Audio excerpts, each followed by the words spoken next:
prochain invité, M. Bernard Dubé, qui nous présente un atelier qui s'appelle la gastronomie forestière du Trappeur.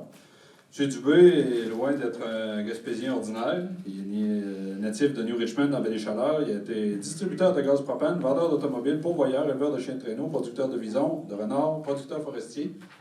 Sa passion pour la forêt l'a amené à approfondir ses connaissances à l'égard des espèces qui trappent depuis une cinquantaine d'années. Il est membre à vie de son association régionale, dont il a occupé presque tous les postes au cours des dernières années. Il a été vice-président de la Fédération des trappeurs gestionnaires, vice-président au Conseil canadien des trappeurs de fourrure sauvage. Il est aussi moniteur PIGEC, PEGAF. Dans ses temps libres, il peint, il fait la sculpture, il écrit.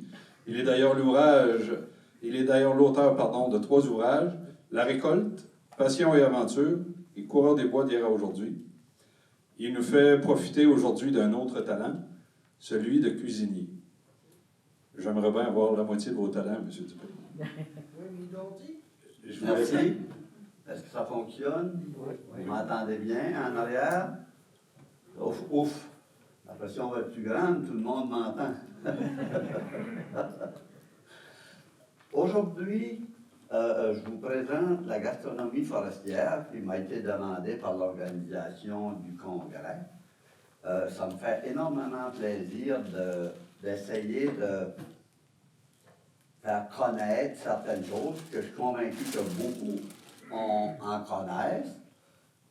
Aujourd'hui, de plus en plus de gens parlent biologique, bio, on veut manger bio.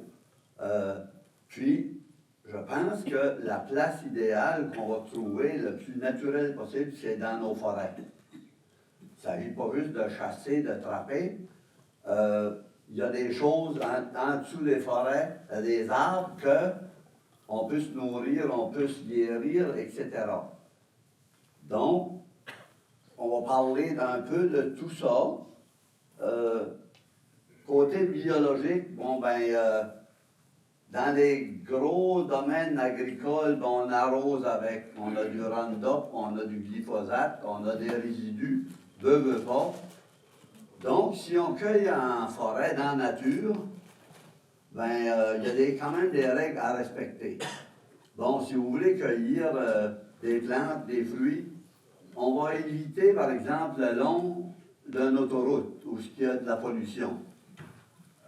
Les voies ferrées, ben, c'est très important, 1 kilomètre des voies ferrées, parce que ça fait 100 ans qu'il y a des produits dans le bois pour le préserver, on a arrosé, rien qu'on n'a pas fait. Donc, il faut éviter des endroits comme ça. Dans la nature, ben, tout est naturel.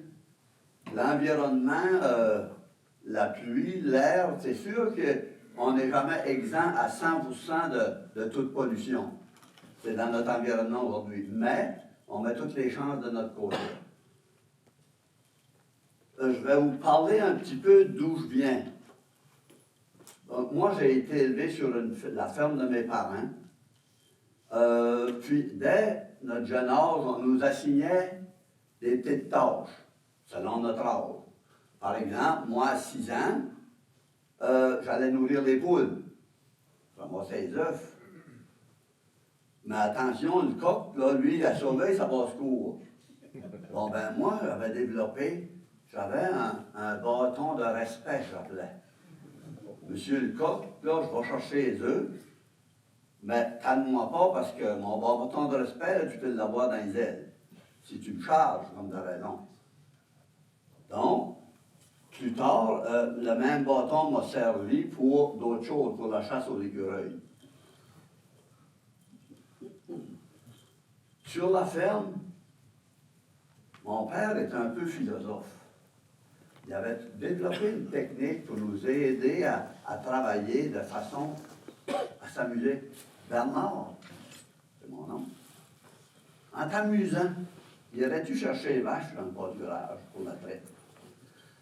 Puis, dans beaucoup d'endroits qu'on avait des petits travaux à faire, ben, en t'amusant, rentrerais-tu le bois, là, pour la cuisinière de la cuisine, ta mère, nous fasse un bon repas.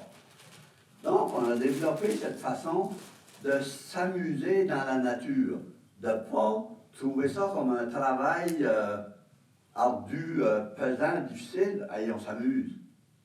Donc, tu sais, tu peux t'amuser à nettoyer un étable. C'est pas agréable, tu es dans le fumier, mais tu dis, mon tali, je m'amuse. À l'âge de 8 ans, ben là, j'ai commencé à vouloir découvrir d'autres choses. La nature, ce qu'il offrait dans la nature, hey, ça poussait, ça grandissait tout seul, il n'y avait personne pour soigner les animaux, nourrissait par eux autres mêmes. Donc, j'ai décidé, pas parce qu'on avait un manque de nourriture sur la ferme, on avait de tout. Le lait, la crème, le beurre, les volailles, etc. Mais je voulais aller plus loin. Donc, j'ai commencé à chasser les écureuils sur les clôtures de lys, de cèdre. On courait après les écureuils, puis tout, de temps en temps, on réussissait à revenir à la maison avec 1, 2 écureuils. Puis, dans la basse-cour ou la cour de l'étable, hey, j'ai dit des pigeons. Moi, t'as dit, j'aimerais donc bien goûter à ça. Je tendais des pieds, écoute, j'avais 8 ans. Là. On parle de plus de 65 ans. Là. Des rois, puis des règles, puis il y en avait à peu près pas. C'était capturer un animal, c'était peu importe la façon que ça se faisait. Capturer un pigeon, ma mère m'aidait, plumer l'oiseau, les viscérer, l'écureuil pareil, et puis l'écureuil, là, hey, la fourrure d'écureuil il y a 8 ans, là, hey, pour avoir 5 cents, puis ça, hey, j'étais certain qu'elle allait devenir riche. Là, avec ma mère, ben, je voulais goûter, je voulais manger ça. Donc, hey, c'est du chaudron en fonte, de la graisse animale, du pur lard, de l'oignon, du sel, du poivre. Je faisais cuire mes écureuils, puis mes pigeons. Mais aujourd'hui, avec un certain recul, là, ça ne peut pas être bien bon. Mais, aujourd'hui, après 50 ans à élaborer, à améliorer, essai, erreur, amélioration, ben, aujourd'hui, j'ai publié un livre de recettes sur la flore et la faune de la région. 105 recettes, puis je dirais qu'il y a à peu près 100 recettes sur 105 qui sont mes recettes que j'ai élaborées. Lors de la parution, en 2015, mon livre a été honoré au niveau canadien par les Saveurs du Canada, étant original, étant unique au Canada, puis qui parlait autant de la flore que de la faune.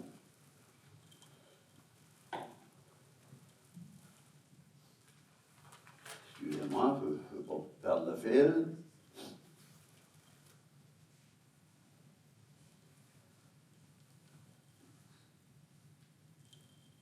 Pour la présentation, je vais commencer avec le début des saisons de cueillette. Au printemps, on est chanceux, on a la chasse à l'ours, on a le trappage de l'ours, puis en même temps, à peu près, on a la cueillette des têtes de violon, des crosses de couvert, qui est un légume extraordinaire qu'on cueille. Il s'agit de toujours respecter, de ne pas sur-récolter, d'en garder pour assurer la pérennité de la plante. Ça pousse le long des cours d'eau, les plaines inondables, les platins, c'est ruisseaux, rivières. On cueille, on nettoie, on blanchit, parce que la tête de violon ne se consomme pas crue. Il faut la faire cuire, la faire bouillir pour la dégorger de la toxine qu'il y aurait dedans. À partir de là, ben, vous pouvez le consommer frais, comme vous pouvez le faire congeler, puis le mettre au congélateur pour votre année. Si moi je veux manger des têtes de violon demain soir, vous en êtes dans le congélateur. Puis la plupart des choses que vous voyez ici. Accompagner toute viande sauvage, comme des viandes domestiques, vous pouvez faire dans une omelette, dans une quiche, un velouté de tête de violon. Ma recette, je l'ai intitulée velouté Stradivarius. Donc, le violon Stradivarius, c'est comme un summum de qualité. Bon, ben, puis une tête de violon, OK? Velouté Stradivarius. Vraiment superbe. Ça fait que c'est toutes des choses, à un moment donné, que je n'aborderai pas plus loin, mais que vous pouvez trouver dans mon livre de recettes.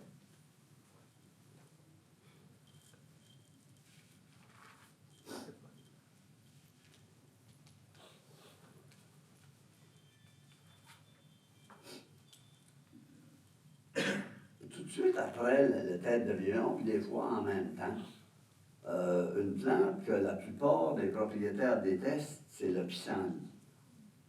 Moi, le pissenlit, je l'adore parce que je le cueille pour les boutons avant que la fleur éclose. Puis, je marine, je fais des marinades. Vois-tu, comme ici, j'ai des boutons de pissenlit marinés. Bon, ben, je peux les servir dans une salade, comme je peux servir pour accompagner un gravlax de truite ou de saumon, etc. Mais aussi, dans une salade, par exemple, la fleur elle-même, tu la défais, tu fais bouillir, puis tu peux fabriquer une gelée de pissenlit pour accompagner beaucoup de viande, de gibier, gibier à plumes, par exemple. Ça va très bien avec la perdrix, avec du canard. Ça va avec une terrine de lynx, par exemple. La terrine de lynx que tu présentes sur une feuille de laitue, tu poudres ta viande avec une fleur de sel noir, puis tu accompagnes avec une cuillerée de gelée de pissenlit. Eh bien, wow! C'est extraordinaire. Puis, c'est toutes des choses différentes, mais qui se marient bien ensemble. Puis c'est un peu ça que je vais essayer de faire durant la présentation.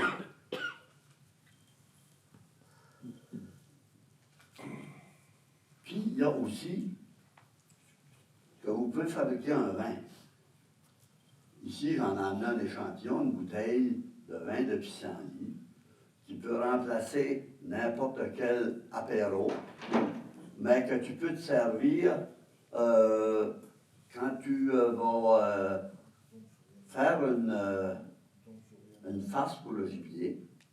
Bon, on utilise souvent du vin.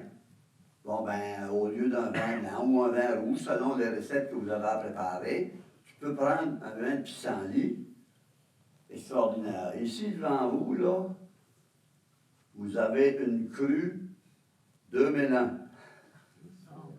Donc, mon vin ici a 19 ans de vieux. Extraordinaire. Quelqu'un qui peut le déguster, là, c'est comme les Astérix puis ta gang, là, il disait c'est comme tout à fait en culotte de velours.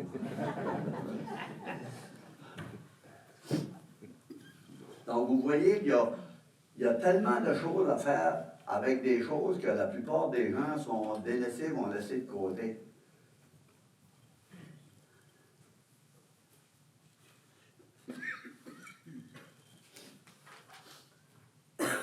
Bon, à peu près, un petit peu après la fin des pissenlits, il y a les marguerites des champs.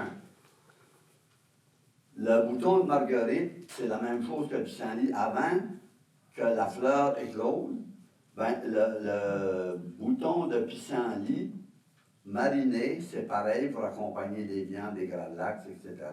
Dans des salades, selon l'imagination, je pense, de la personne, il y a toujours des choses à développer.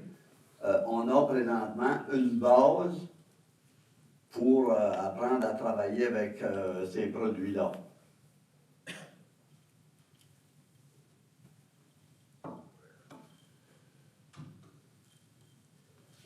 Puis, cueillir des boutons de marguerite, là, c'est laborieux pas mal. C'est petit, c'est fin. Ceux qui ont déjà cueilli des petites fraises des champs peuvent savoir la difficulté, si tu veux, le temps que ça peut représenter. Ben, le bouton de marguerite, là, c'est au moins aussi difficile à en cueillir, ça prend du temps. parce que c'est petit. Ce qu'on peut faire, c'est tu vas cueillir un certain temps, puis tu les mets dans un bocal au frigidaire, au frais.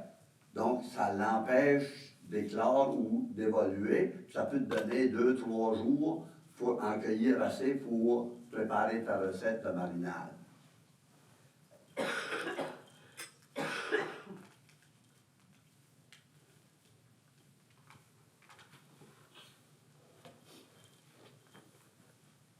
Mais en même temps, à peu près, il y a la quenouille.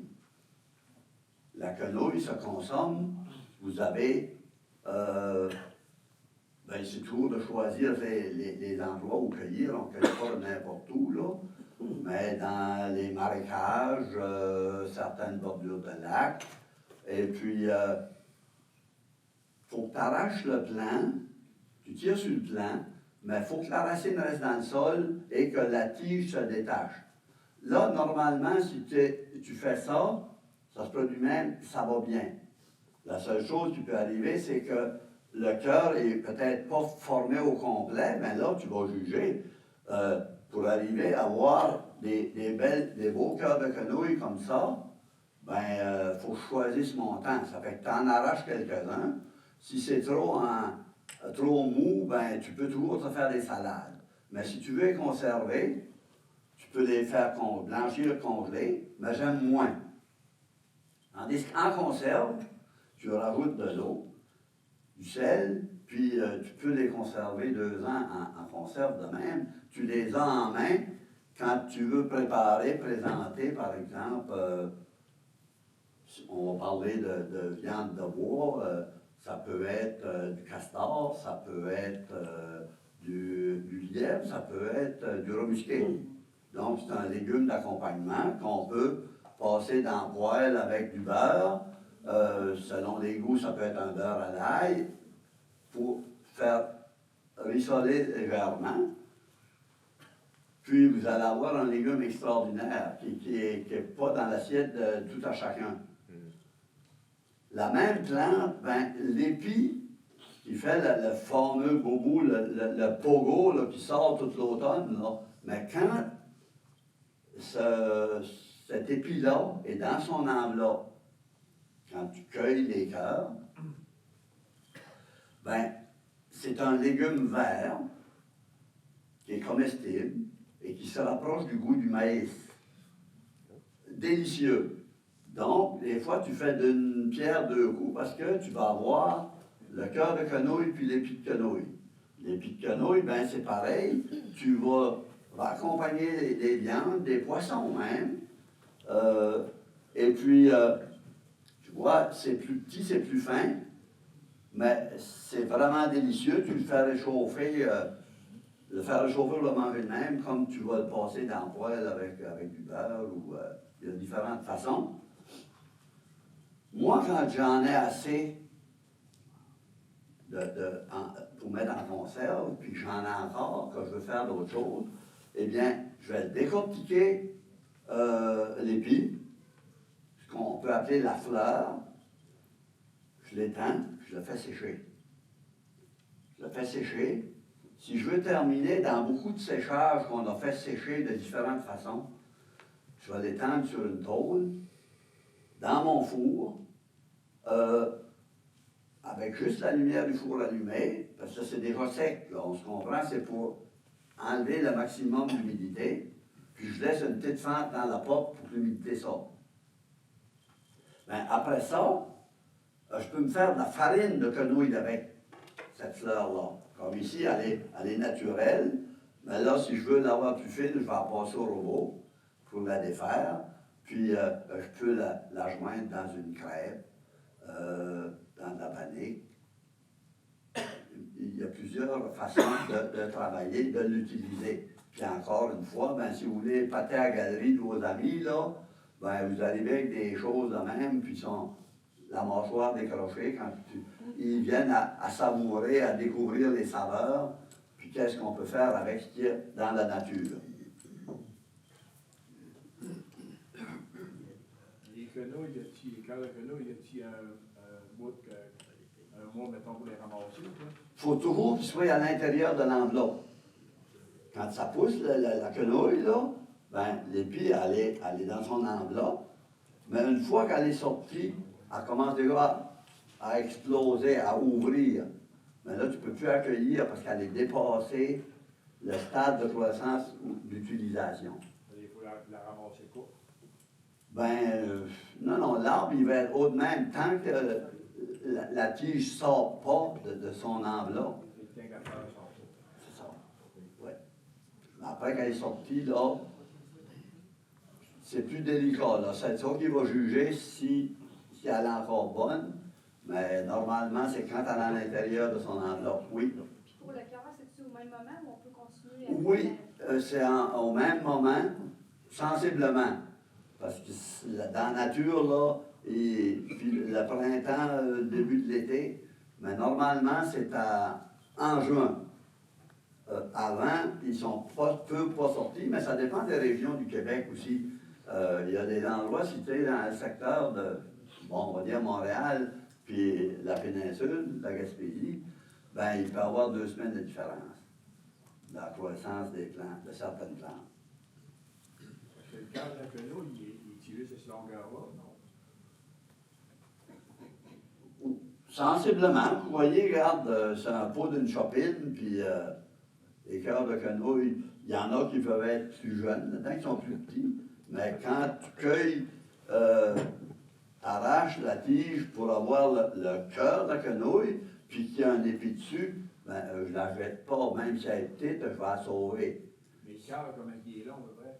Ben, tu sauves environ 8 pouces. Quand je coupe, j'arrache, au-dessus de la racine reste dans le sol, je vais couper environ 8 pouces. Puis là, quand j'arrive chez nous, ben là, j'enlève toutes les enveloppes qu'il y a par-dessus jusqu'à temps que j'arrive au cœur de la quenouille, qu'il n'y a plus de filet, de filament. Je suis assis dans ma chaise sur le perron, j'ai une chaudière avec de l'eau et du sel, de l'eau froide, puis je les envoie dedans à mesure pour pas qu'ils oxydent. Puis là, quand j'ai fini, j'en ai assez dans ma chaudière, ben, je vais les mettre en pot, je vais mettre de l'eau, un peu de sel, puis je les fais stériliser dans des bouilloires d'eau chaude que tu couvres le pot. Ben, en tout cas, c'est un processus que peut-être beaucoup d'autres connaissaient. Dans le vinaigre, vous gardez-tu? Certainement, un peu comme une marinade, là. Puis tu vois, tu viens de me réveiller. Ah oui, tu viens de me réveiller. Je fais des boutons de pissenlit, des boutons de marguerite, puis j'ai jamais fait de cœur de quenouille mariné. C'est très bon. Dans les bois, dans les bois de fait. On n'en a pas en Gaspésie, mais oui, j'en ai chez nous parce que je réussis à en Mettez avoir. dans l'eau, dans le vinaigre. Non, on le met dans l'eau salée. moi. Mais les cœurs de quenouille dans le En tout vinaigre, cas, chacun son goût. c'est très, mais- très bon. Les cœurs de quenouille dans le vinaigre, c'est très bon. Oui, mais j'en Puis doute. selon le vinaigre qu'on utilise aussi, ça va influencer. Oui. Oui, convaincu, oui. Oui. C'est toujours une recette, là, c'est toujours fait pour, de base, pour améliorer, changer, etc. Puis plus loin, on va en parler, qu'il y a des recettes que tu vas changer 20 fois de différents produits qui est dans la même recette, mais tu changes la recette, tu changes les saveurs automatiquement. Combien de temps que vous les faites stériliser, vos cœurs de quenouille?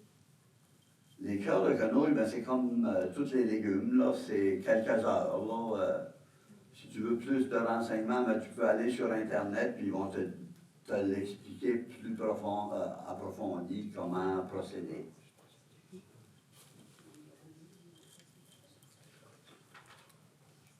Mais normalement, une coupe d'heure là, pour un légume, ça va. Les viandes, c'est plus. Viande et poissons, tu parles de 3 heures, 3 heures et demie. Sauf si tu es dans un bouilloire sous pression, là. Un presto, là, c'est différent.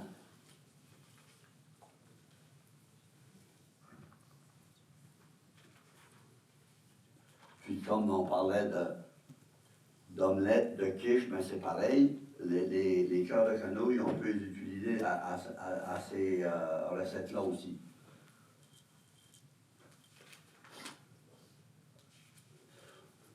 Bon, la petite fraise des champs, on est dans la nature, on est en bordure des boisés, très laborieux à accueillir, mais pour faire une confiture, pour faire mettre dans des desserts de toutes sortes avec de la crème glacée, je peux faire le saumon, moi je pense que c'est une tarte aux petites fraises, accompagnée d'une boule de crème glacée.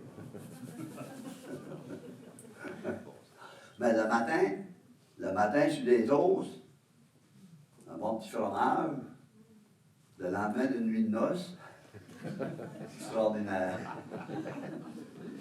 Bouchard des nuits de noces, tu fais ça souvent. Hein? Bouchard des nuits de noces, il fait ça souvent. Là. Tu fais pas ça souvent? Ben, c'est bien allergique aux avocats. Oh, ben, ça c'est le mauvais côté de la recette. Il y en a qui parlent par expérience, là, hein? Ah ben là, j'ai aucune idée. Ah, Strictement préventif. Oui.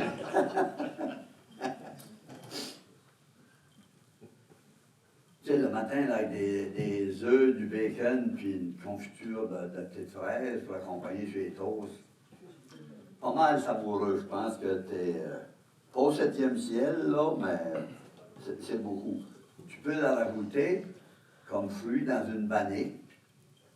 Il y a différentes solutions pour utiliser chaque produit qui est là pour se nourrir, puis des saveurs extraordinaires, finalement.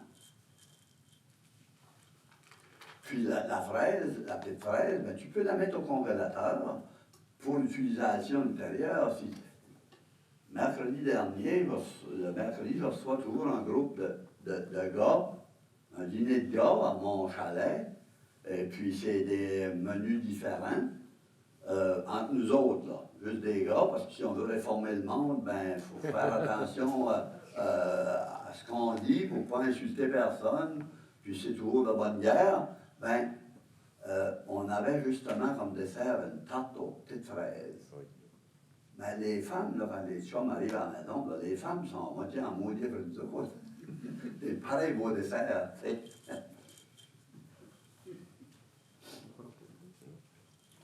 Bon, toujours dans ce qu'on peut cueillir, bon, ben, en sous-bois, tu vas avoir la petite mûre sauvage qui est appelée aussi caprinette, que c'est dans les desserts, qui peut être utilisé à différentes sauces, la même chose, une confiture ou une gelée. Par exemple, vous fabriquez des galettes maison, puis vous prenez une gelée de mûre, vous collez vos galettes ensemble, vous rehaussez la gastronomie encore une fois. Ça peut accompagner une crème glacée ou tout simplement un bol de crème 35% avec une gelée ou une confiture de Catrinette.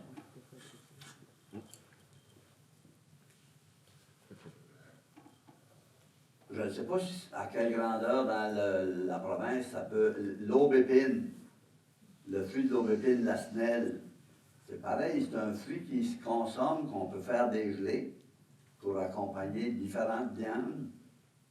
On peut mettre à l'intérieur ou préparer un jambon. Faites bouillir un jambon, vous le finissez au four. Ben, il n'y a rien qui vous empêche d'utiliser une gelée de même pour rehausser les saveurs.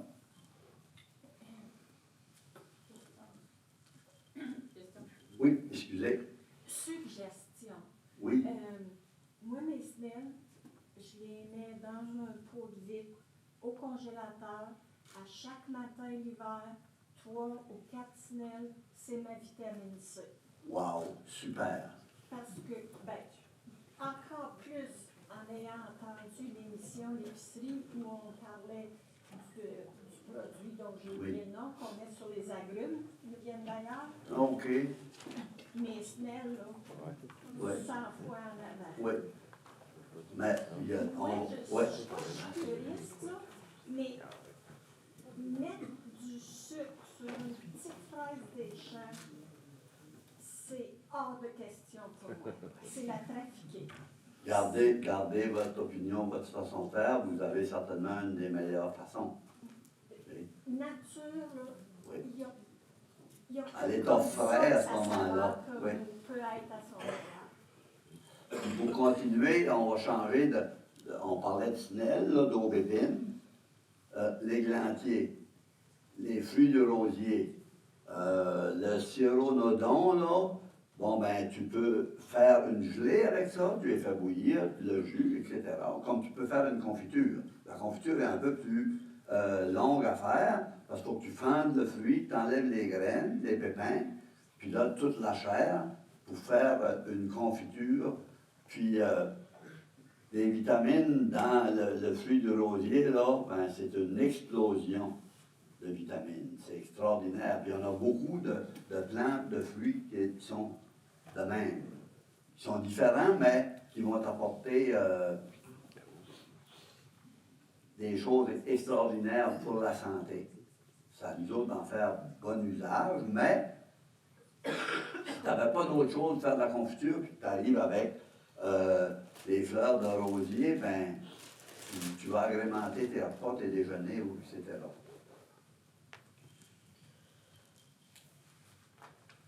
N'importe quel rosier. Ben, on parle surtout du rosier sauvage. On ne parle pas des fleurs, des hybrides que tu coupes la rose pour amener à ta blonde, là, pour te faire pardonner les péchés, là. Mais la rose sauvage, là, et c'est ces fruits-là que normalement on utilise. Tu vois, des rosiers qui poussent à peu près haut de même, là, c'est à l'état sauvage.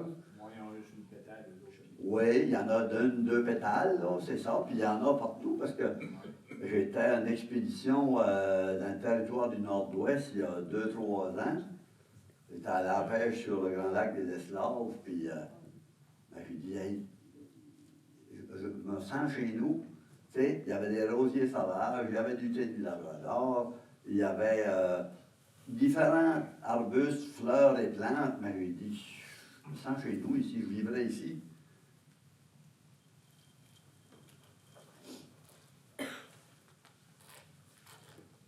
Framboise sauvage, à peu près tout le monde doit connaître. On peut cueillir un petit peu en forêt, la bordure de clôture le long d'anciens champs, etc. Bon, ben, une confiture pour accompagner beaucoup de desserts. Faire une gelée, tu peux faire un coulis, tu peux faire un vin de framboise. On parle de façon de diversifier ou de changer une recette. Bon, ben, on a ça là. Faire des tartes, faire des renversés, gâteaux renversés, nappés de crème, dans des muffins. Libre choix, je pense qu'on peut en parler longtemps là, à ce moment-là.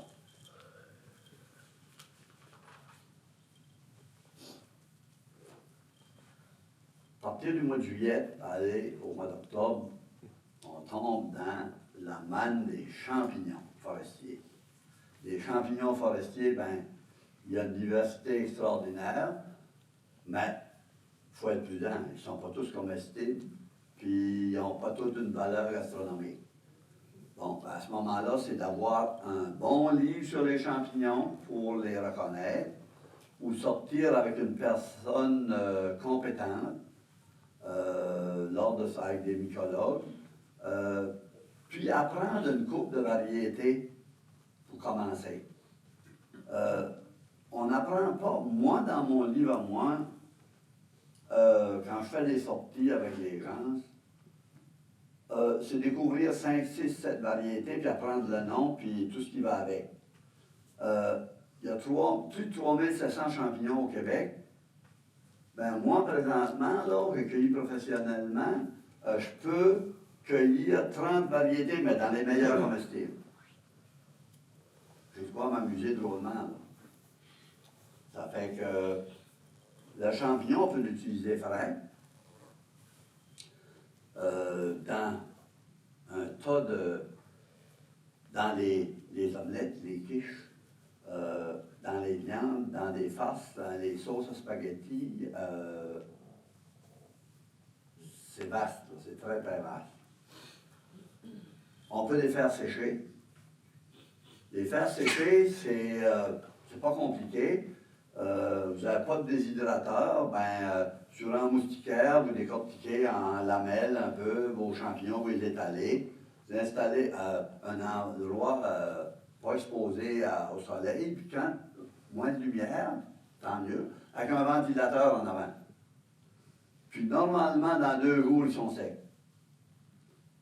Il y a peut-être une couple de variétés qui vont prendre un petit peu plus de temps. Mais une fois qu'ils sont séchés, pour les conserver, comme je mentionnais tout à l'heure, les mettre sur une tôle, un grillage à l'intérieur de votre four, toujours avec juste la lumière allumée puis la porte entrouverte, une nuit, puis le lendemain matin, soyez assurés, le petit peu d'humidité qui restait dedans, elle est disparue. Vous pouvez la conserver, comme tu vois, en amener un petit peu, là, moi, juste pour vous montrer. Il y en a que ça fait 2 ans, que j'ai dans des plats comme ça, hermétiques, en autant qu'ils ne prennent pas d'humidité, ils sont très bons. Bon, on commence normalement avec le printemps, ceux qui sont privilégiés, qui ont des morilles. Moi, chez nous, là, j'ai des centaines d'heures à patrouiller pour trouver de la morille, puis j'en ai trouvé 2. Ça fait que j'ai arrêté de courir après les morilles chez nous. Mais, là, je tombe dans les chanterelles de différentes sortes, les bolets, puis ça continue avec une quantité phénoménale.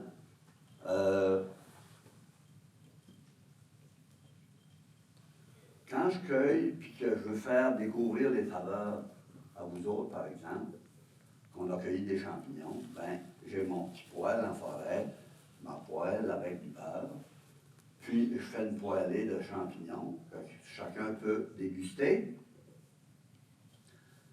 J'élimine mon beurre, puis je prends du beurre frais. Alors, je ne veux pas mélanger les saveurs.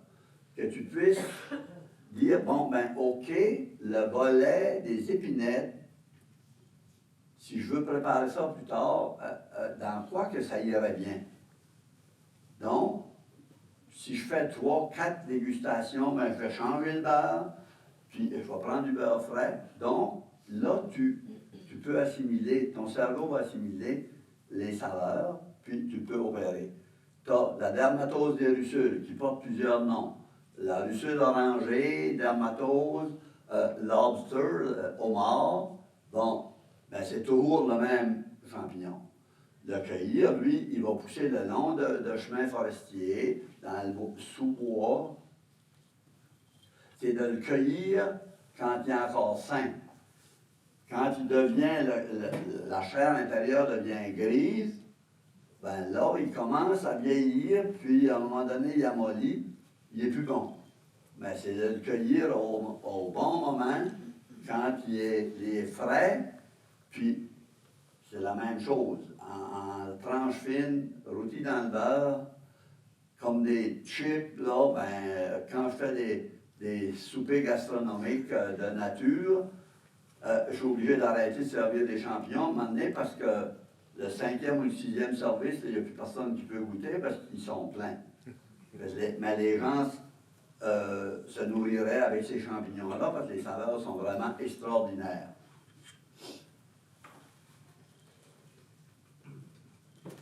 Chanterelle commune, la girole, il y a la chanterelle claviforme qui pousse un petit peu plus tard, qui est charnue, qui pousse en demi-cercle, un peu comme un chapelet, là. Qui est vraiment superbe aussi, qui est charnu, puis quand il pousse, là, lui, il n'en pousse pas à peu près, là, grand comme la table, là, des fois, là, tu vas cueillir un panier, presque la grosseur de mon panier qui est au sol. Il y en a d'autres comme la chanterelle flocon. Elle est comestible, mais pas pour tout le monde. Si quelqu'un a des problèmes intestinaux, ça va proscrire parce qu'il va aller à la toilette souvent. Puis il ne va pas se sentir bien pour une couple de jours. Donc, moi, je l'enlève dans mes récoltes par rapport à ça. Regarde, on fait ça pour s'amuser puis se nourrir. Puis s'il y a quelqu'un dans mon entourage qui en mange, qui est malade, ça fait pas mon affaire. Plus tard, dans d'autres boisés, il y a la chanterelle en tube qui est un petit champignon qui va aller dans des pâtes, il va aller dans des viandes aussi. En tout cas, il y a différentes façons.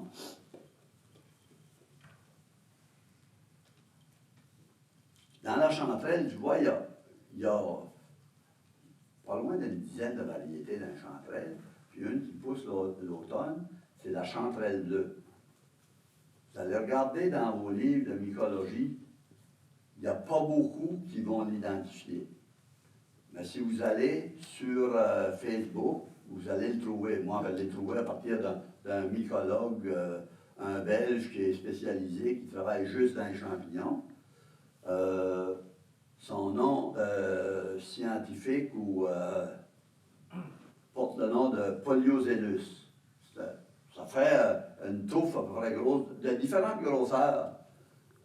Toutes les feuilles, un peu comme un chou-fleur, mais ça pousse comme le chou-fleur, mais les feuilles ne sont pas comme le chou-fleur. C'est des feuilles qui sont bonnes, c'est un goût complètement à part, que certains vont aimer, certains non, mais c'est franchement à découvrir pour accompagner différents plats.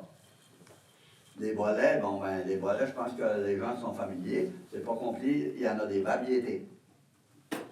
À connaître, le bolet des épinettes, le bolet comestible ou cèpe, le bolet à pied glavescent, puis il y en a un qui est moins bon, c'est le bolet amer. Si vous vous trompez, le bolet amer, ben là, c'est pas qu'il est toxique, mais il n'est pas bon au goût, donc tu vas si tu t'as trompé, tu ne te tromperas pas longtemps, tu vas le jeter, il n'est pas mangeable. Bon, dans les endroits plus humides, le lactaire, il y a différentes variétés de lactaire. Le bon, tu ne te trompes pas, c'est le lactaire à lait orangé. Lui, bon, tu as un lactaire, tu le vires, puis dans les lamelles, tu poses ton petit couteau, puis son sang est orange, vraiment orange. Donc, tu peux vraiment pas te tromper, c'est pas du lait blanc, c'est pas autre, il est orange. Orange, là, presque la couleur du dessus de mon récipient en haut.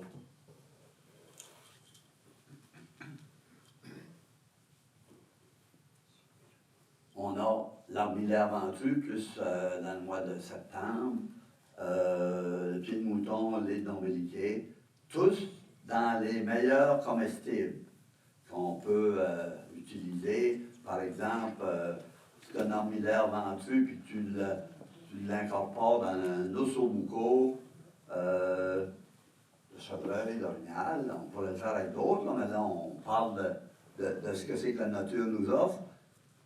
C'est extraordinaire. L'ossobuco, ben, si vous arrivez, puis vous voulez l'aromatiser, ici, j'ai de la fleur d'armoise. C'est une plante sauvage.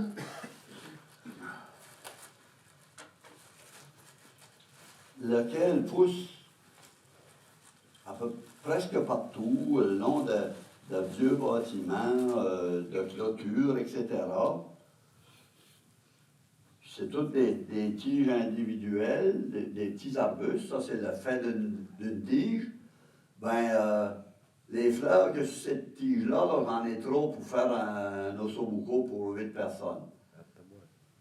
Mais la saveur, c'est comme de l'absinthe, excusez. Puis, ça ne coûte rien, là. Puis, tu as vraiment développé une autre facette de la gastronomie. On va laisser sortir. Armoise. L'armoise. C'est un peu la famille de l'absinthe, là. C'est prononcé en rouge. Pour ça, il ne faut pas que tu en mettes beaucoup. Mais le résultat est superbe.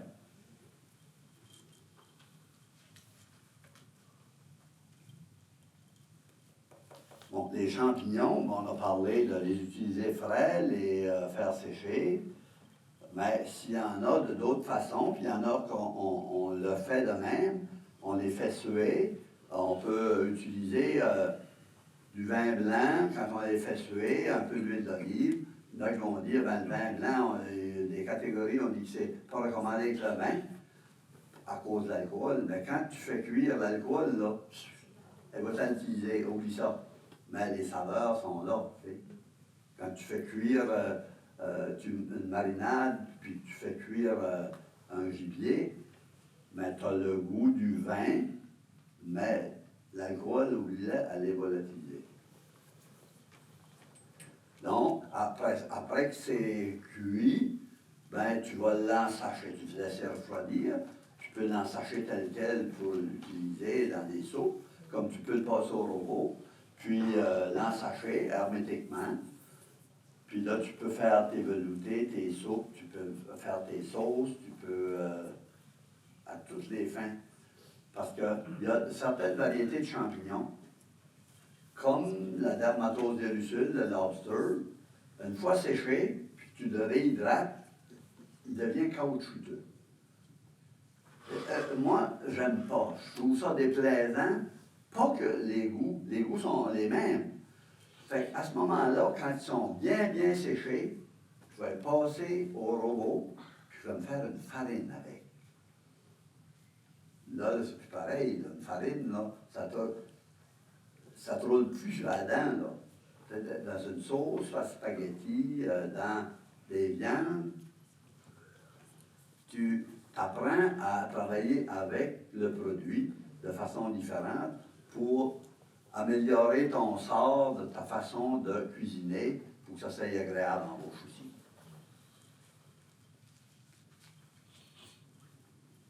Donc, la farine, à ce moment-là, de dermatose, moi, je me fais une genre de chapelure quand je fais du poisson que je veux poêler. La salicum, c'est une plante de mer que je réduis en poudre, mélangée avec ma poudre de dermatose, de lobster, et puis des feuilles de thym citronné. Puis je fais cuire mon poisson. Je rajoute un petit peu de sel, du poivre. Ben, wow! C'est superbe. Puis comme de raison, quand on prépare une recette, puis qu'on utilise des champignons, la recette, elle est fantastique. OK. La fois d'après, si tu changes de champignons, de variété de champignons, tu as changé le goût de ta recette. Si tu connais ou tu as en main 12 champignons différents, tu as la possibilité de faire 12 recettes différentes. Si tu utilises des petits fruits, que ce soit le cassis, la gadelle noire, la mélange, le bleuet, etc., la canneberge sauvage, ben, encore là, tu as 4-5 recettes différentes. Vous voyez l'ampleur de ce que vous avez, les possibilités que vous avez.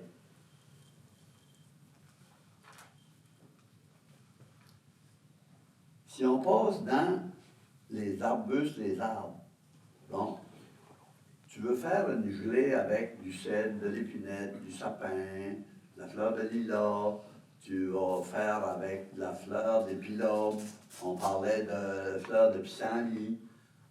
Ben, vous voyez la gamme encore pour accompagner un mets ou changer le goût d'une farce ou d'une cuisson quelconque. C'est encore de quoi à utiliser. À goûter dans l'assiette avec de la viande, comme je parlais de la terrine de lynx tout à l'heure, ben, elle peut aller dans d'autres présentations. Tu sais, on parle de chevreuil, d'orignal, etc. Bleuet à mélange, canneberge sauvage.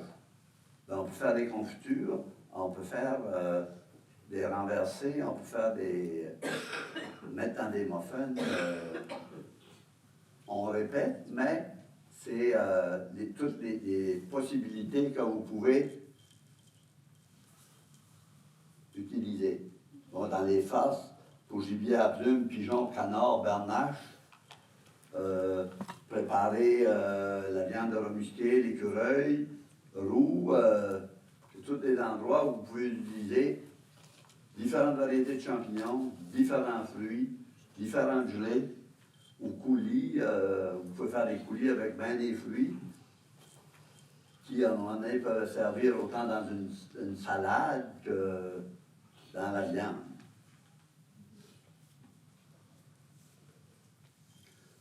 Lors de la fabrique de saucisses avec vos viandes sauvages, ben, on a la variété de champignons qu'on vient de passer au travers, on a des petits fruits. Ben, encore une fois, vous avez une gamme de saveurs d'une année à l'autre que vous pouvez changer, puis des découvertes, les gens disent « Ah, ben moi, t'as dit ça, pas comme l'année passée. » Ben non, parce que j'ai utilisé tel autre produit. On a les desserts avec des crèmes. Cerise à grappe, c'est la même chose. Cerise à grappe, on peut faire des gelées, mais plus facile de faire un coulis, puis faire un vin. Un vin de cerise à grappe. On en a un ici. Il peut servir de boisson, de vin, un apéro, comme je vais l'utiliser régulièrement, moi, dans mes farces de gibier à plumes. Et puis, je vais chercher des saveurs différentes. Ça se fait bien, mais il s'agit toujours de cueillir au moment opportun, puis de préparer ce qu'on veut utiliser dans 6 mois, puis dans 8 mois. Fait qu'à un moment donné, moi, je viens que je ne sais pas trop là, c'est lequel que je vais me servir parce que j'ai l'embarras du choix, parce que j'ai tous ces produits-là, que je n'ai pas tout amené avec moi aujourd'hui, parce qu'à un moment donné, on est embarrassé. Excusez-moi une seconde, je vais prendre une petite gorgée.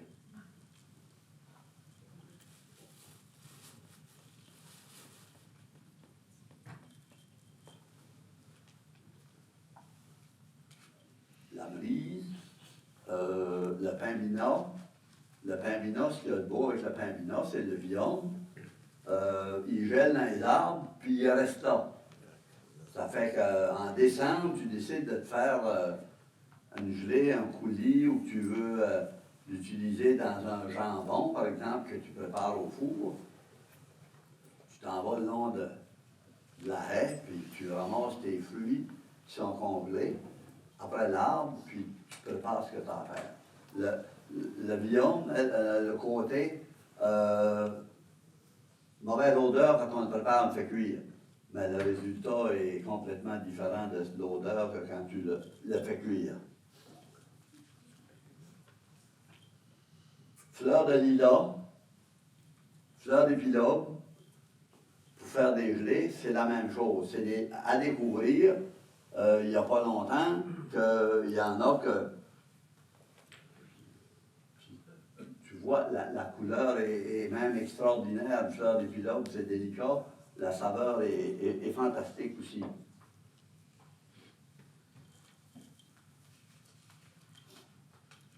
Bon, nos parents ou grands-parents fabriquaient du miel à partir de têtes de trèfle, de pétales de rose sauvage. Ça existe toujours, puis c'est vraiment succulent.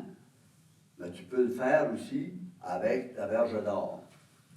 Les abeilles vont butiner, eux autres, la verge d'or, puis ils font du miel. Pourquoi qu'on n'aurait pas une saveur qu'on pourrait faire nous-mêmes, à partir de la verge d'or, des pétales, des têtes de trèfle, à ce moment-là? C'est toutes des choses que vous pouvez faire pour napper un gâteau à un moment donné ou autre. Excuse-moi, tu l'heure? Midi. Monsieur Dubé, étant donné qu'il n'y a pas d'autres conférenciers après vous, puis c'est l'heure du dîner, je laisse ça à votre discrétion puis de votre assistance. Moi, je ne veux pas abréger. Non, mais je vais essayer de ne pas me répéter. Bon, le thé du Labrador. Le thé du Labrador, la plupart doivent connaître le thé du Labrador. J'en ai en quelque part. Ah, ici. Bon. Thé du Labrador, ben, pour faire des infusions, là, des breuvages, C'est un antioxydant, c'est un relaxant. On peut l'utiliser, moi je le fais bouillir puis le concentrer, je fais du gelé pour accompagner différents mets, différentes viandes. Peut le réduire en poudre. Relaxant, les Autochtones, les femmes autochtones sur la barre de coucher buvaient plusieurs infusions plus concentrées pour se détendre, pour faciliter l'accouchement. Aujourd'hui, on fabrique des produits de beauté depuis quelques années. Je ne me souviens pas du nom de Lise Wattier, entre autres. Donc, hey, wow, mes pattes, là, je viens de trouver son nom. Des produits de beauté, comme quoi que c'est miraculeux. Mais les ancêtres, depuis des millénaires, utilisent le thé du Labrador à différentes fins, comme de raison. Mais la délicatesse d'une gelée, comme tantôt, vous allez pouvoir goûter à une gelée de thé du Labrador pour accompagner. Vous allez avoir des bouchées de viande tout à l'heure. Normalement, qui aurait été du lynx au curry gingembre, à partir de ma recette.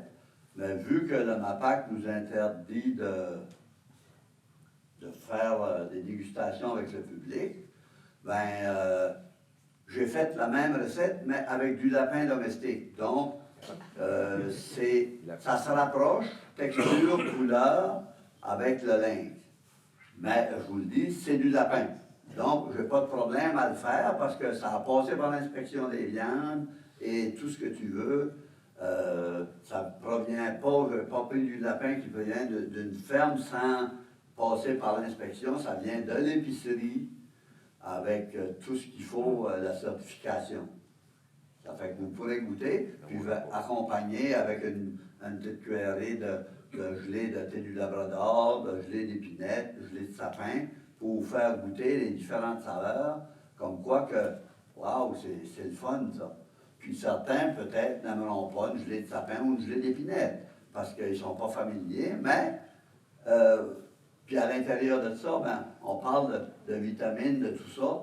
Tu sais, les Autochtones ont guéri les Blancs quand ils sont arrivés du scorbut avec ces choses-là.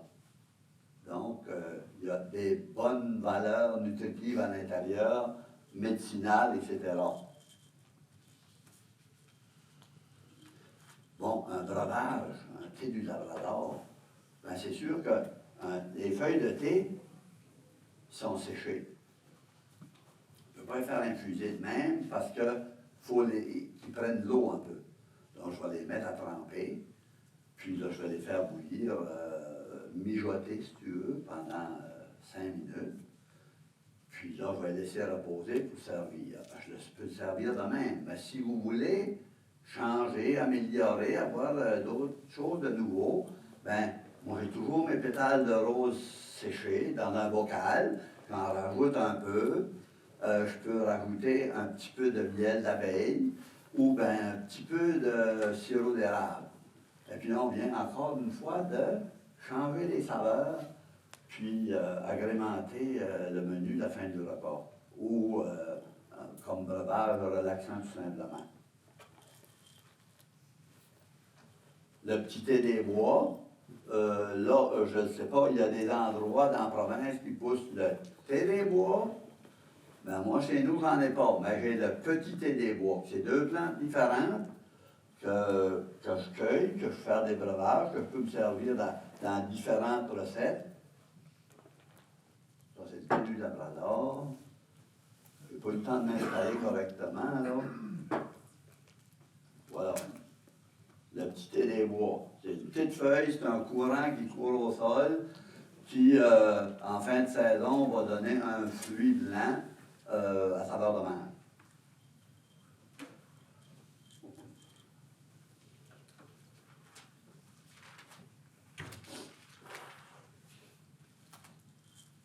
On va passer truite et saumon. Ben là, il y a différentes façons de l'apprêter. Ça peut être un filet rôti, comme tu peux le faire au four, comme tu peux faire ta truite farcie, etc. Fait que je vais aller plus rapidement pour essayer de passer au travers. Parce que là, on parle de gélinote, de tétras du Canada, le pigeon, le canard bernache,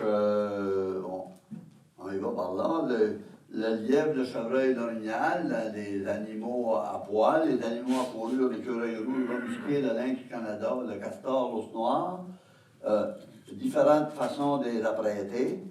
Bon, les gélinotes, on peut le faire en steak, c'est des tranches. On peut faire des terrines, farcies aux champignons, avec le 26 à grappe. On peut l'incorporer dans les férolards, comme le lièvre. Donc, il y a mille et une façons de l'utiliser. Mais quelqu'un qui veut découvrir la saveur d'une gélinote en tranches, rôtie dans le beurre, puis c'est la vraie façon de commencer à apprécier la chair de la gélinote.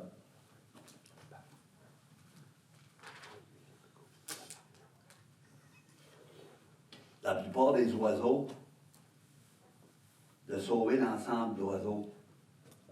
La perdrix, il y en a combien qui vont marcher sur l'aile, puis vont tirer, puis vont ramasser juste la poitrine. Je trouve ça criminel, moi. Parce qu'il y a tellement d'autres parties. Premièrement, tous les abords, les cuisses, les pilons, les ailes, c'est extraordinaire. Même que dans certaines autres régions, comme je voyais dans les maritimes, ils vont plumer leur perdrix. Ils gardent la peau avec. Donc, si tu veux farcir ou différentes recettes, ben, autant le canard sauvage, la bernache, c'est le jour et la nuit de garder la peau sur l'oiseau. Premièrement, quand tu fais cuire, le gras de l'intérieur pénètre dans la chair, l'empêche de sécher en cuisant. C'est le jour et la nuit. Moi, quand j'ai commencé à chasser les oiseaux, mes compagnons, ils levaient la peau. J'ai dit, non, on va plumer nos oiseaux. Depuis, quand ils font d'autres chasses en dehors avec moi, ils vont m'arriver avec des oiseaux avec la peau dessus, parce qu'ils ont compris, côté gastronomie, côté saveur, c'est le jour et la nuit.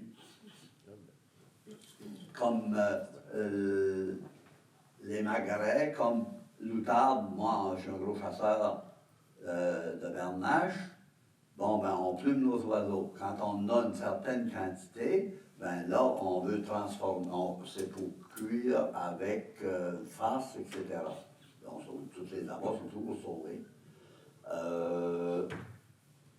On va sauver après ça les cuisses, les pilons, pour récupérer la viande, les falles, les poitrines. Bon, à ce moment-là, je vais faire viande hachée, que je vais utiliser dans ma sauce spaghetti, macaroni à la viande, pâté chinois, hamburger, puis certaines poitrines que je vais mariner, puis je vais fumer pour servir comme entrée. Ça, c'est extraordinaire, la saveur, puis j'ai une petite fille, une de mes petites filles, qui vient chez nous. Grand-papa, vas-tu avoir de l'outarde fumée? Elle adore. C'est un enfant de 5 ans, 6 ans. Puis je lui sers de l'outarde fumée en tranches de même, rôtie dans le poêle. Puis elle ne mange pas d'autre chose. Elle mange ça, là. C'est du bonbon. Ça fait que c'est vraiment succulent.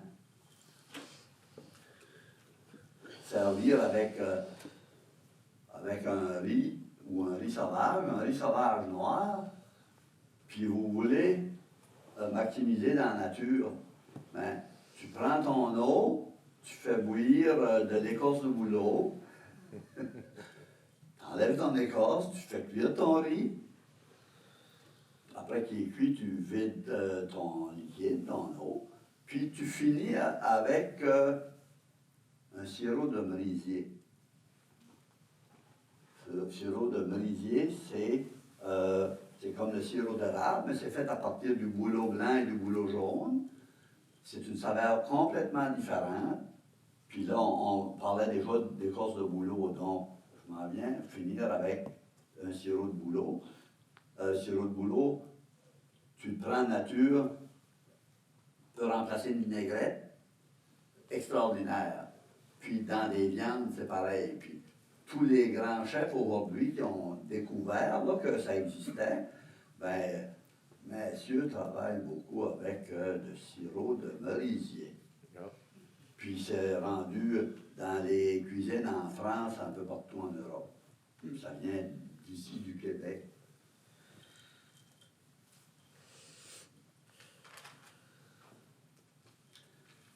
Le lièvre à l'érable, au vin rouge, au miel, on va le mettre dans les fers au lard, dans les cipottes, etc. Je pense qu'ils devaient en préparer hier aussi, puis je pense que ça n'a pas eu lieu. Je ne sais pas trop ce qui s'est passé, là. Ou qu'ils l'ont fait, puis ils n'ont pas fait la consommation, ils ne l'ont pas donné à dégustation. Un chef de notre Ah, le terroir. lièvre. Oui, on l'a eu, hein. Ah, vous l'avez eu, mais en avez-vous mangé? Oui, oui. Ah oui? Ah bon, on m'avait dit ce matin qu'il y avait du lièvre qu'il n'avait pas utilisé. Ah, mais peut-être qu'il y en avait trop. Oui, c'est bon. Ah, une- Je l'ai vendu, le prix que je l'ai payé.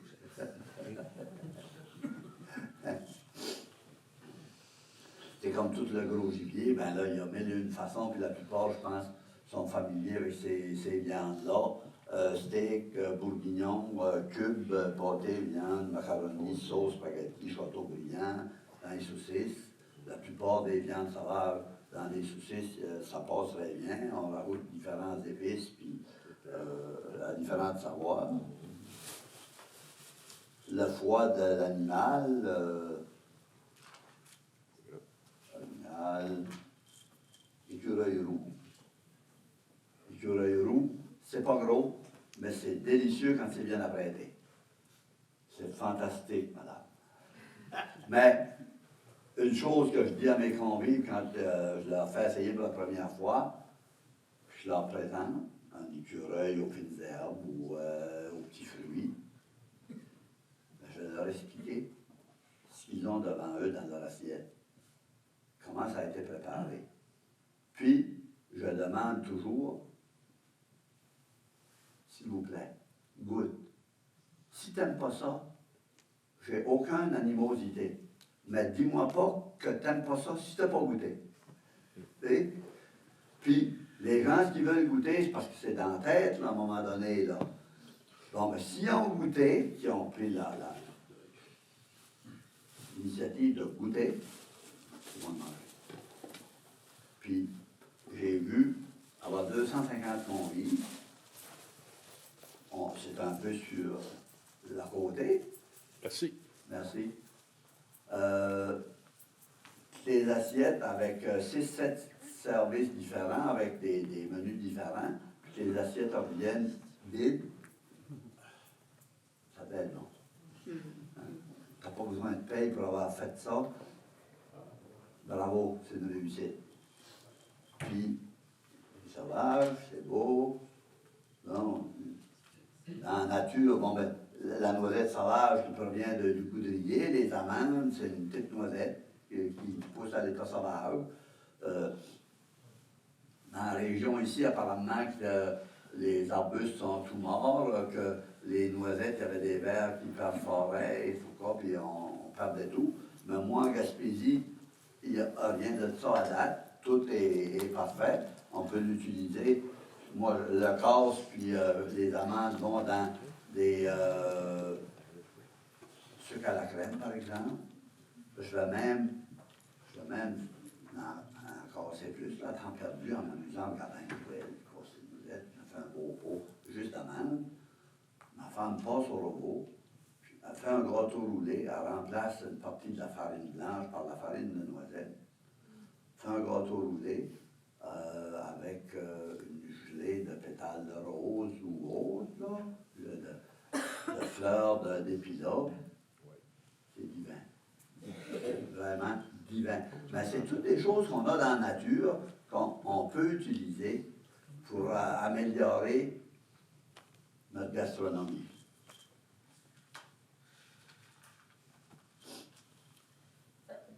sirop d'érable, ben, tout le monde connaît le sirop d'érable. Si tu veux adoucir une viande, si tu veux adoucir comme le lièvre, moi je dis, pour comparer l'efficacité. Un lièvre, peu importe la façon que tu l'apprêtes, à l'automne, au début de la chasse ou du coltage, tu peux le préparer tel quel. Fin novembre, décembre, tu rajoutes l'équivalent d'une cuillerée à soupe de sucre, de sucré. Puis, en janvier, février, 2 cuillerées. Parce que là, il a mangé des tiges, des boules, tout ça. Puis, la chair, la viande est beaucoup plus corsée. Mais tu veux le diminuer parce que c'est pas toutes les bouches qui vont apprécier quand c'est trop corsé. Ben, tu viens le réduire. Tu as utilisé un autre beau produit, là, le sirop d'érable ou le miel, pour adoucir. Sirop d'érable, bon, ben, à différentes sauces, comme on peut dire. Puis une tarte du fond des bois, une tarte au sirop d'érable, là, avec des amandes de noisettes sauvages par-dessus, là. C'est péché.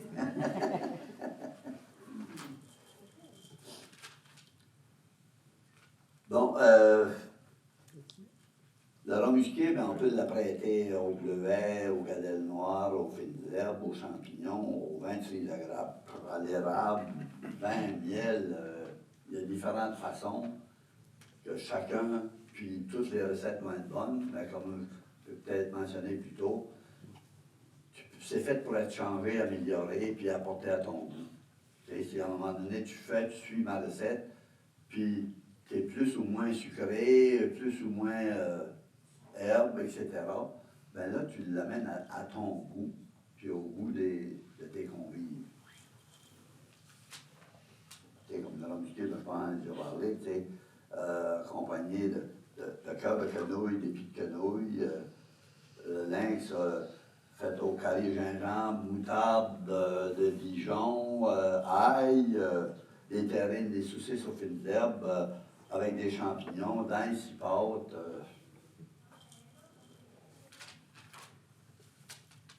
Castor au vin rouge, on se répète, là, je ne veux pas aller plus loin. Que j'ai fait dernièrement, comme on mentionnait pour d'autres choses plus tôt, les cœurs de quenouille marinés, bon ben, j'avais jamais fait de castor fumé. J'ai dit, comment ça se fait que j'ai jamais fait ça? Parce que je fume du marine, puis je fume différentes viandes, dont lorsque je fais des jambons extraordinaires, ben, j'ai désossé des belles grosses cuisses de castor, je les ai marinées, puis je les ai fumées.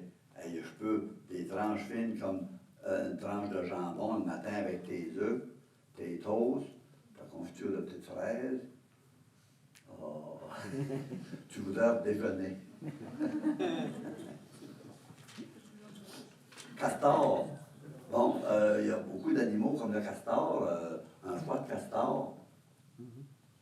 Un beau petit castor, puis que le foie est très beau, tu sais, que bon, tu peux le consommer en tranches fines, tu peux le faire revenir dans de l'huile d'olive avec du thym citronné. Tu vas le servir sur un crouton, sur une toast Melba. Tu peux le faire avec une mayonnaise, mais tu peux le faire avec une base de gelée de différents produits qu'on a vus plus tôt. Tes boutons, tu peux mettre des boutons de marguerite marinée ou de pissenlit, puis tu peux varier comme tu veux finalement.